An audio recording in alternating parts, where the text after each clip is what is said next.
नमस्ते। आज हम सब मिलकर एक बहुत ही गहरे सफर पर चलने वाले हैं।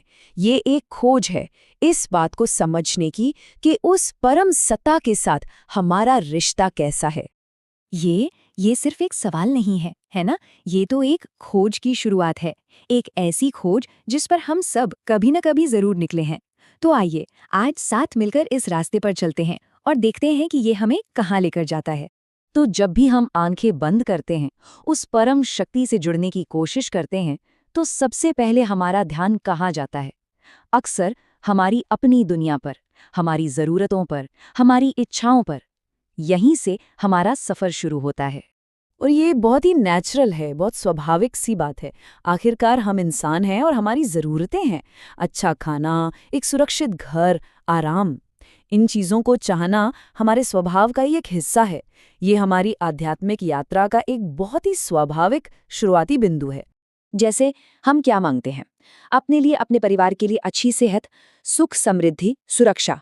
ये वो मांगे हैं जो दुनिया के हर इंसान के दिल में होती हैं, है ना? ये हमारी साझा मानवता का एक प्रमाण है।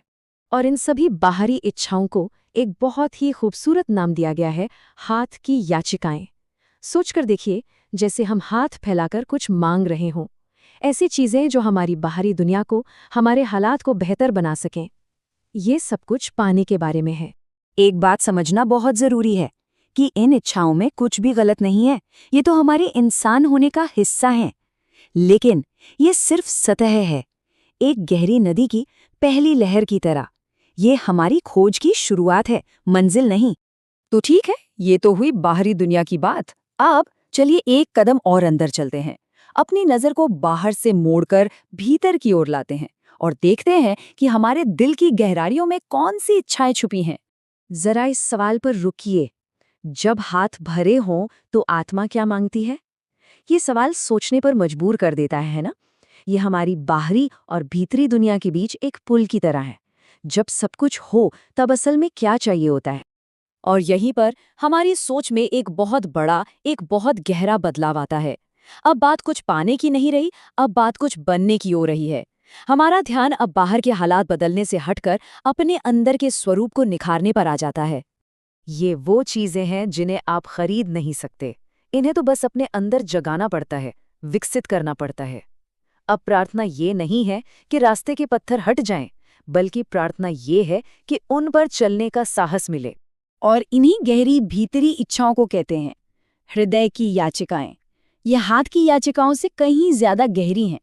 इनका मतलब ये नहीं कि हमारे पास क्या है, बल्कि ये कि हम क्या हैं। तो अब हम इस सफर के सबसे गहरे, सबसे शांत पड़ाव पर आ पहुंचे हैं। एक ऐसी जगह जहां शायद मांगने की जरूरत ही खत्म हो जाती है। देखिए, हमारी इच्छाओं का विकास कैसे होता है। पहले हम उस चीज पर ध्यान देते हैं जो हमारे पास नहीं है, यानी कमी पर। फिर हम अपने अंदर के विकास पर ध्यान देते हैं और आखिर में हम उस शांति तक पहुंचते हैं जहां हम बस होने पर ध्यान देते हैं। ये मांगने से मंजूर करने तक का एक सफर है। और इसी मंजिल का नाम है उपस्थिति। ये वो अवस्था है जब कुछ भी मांगने की जरूरत ही महसूस नहीं होती। एक एक पूर्णता का एहसास जहां कोई कमी नहीं, सिर्फ शांति है। ये एक बहुत ही गहरा सत्य है। हमारी जो अंतिम याचिका है वो कोई अनुरोध है ही नहीं। वो असल में मांगने की जरूरत को ही छोड़ देना है। कुछ मांगना नहीं, बल्कि खुद को सौंप देना। एक गहरा विश्वास, एक पूरा समर्पण। ये इस एहसास में जीना है कि जिसकी हमें तलाश है वो तो पहले से ही हमारे भीतर मौजूद है।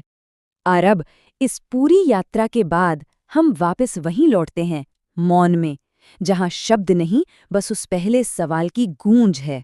शायद इस पूरे सफर का सार इसी एक बात में है कि कुछ भी ना मांगने की इच्छा असल में सिर्फ होने की, अपने स्वरूप में स्थित होने की इच्छा है।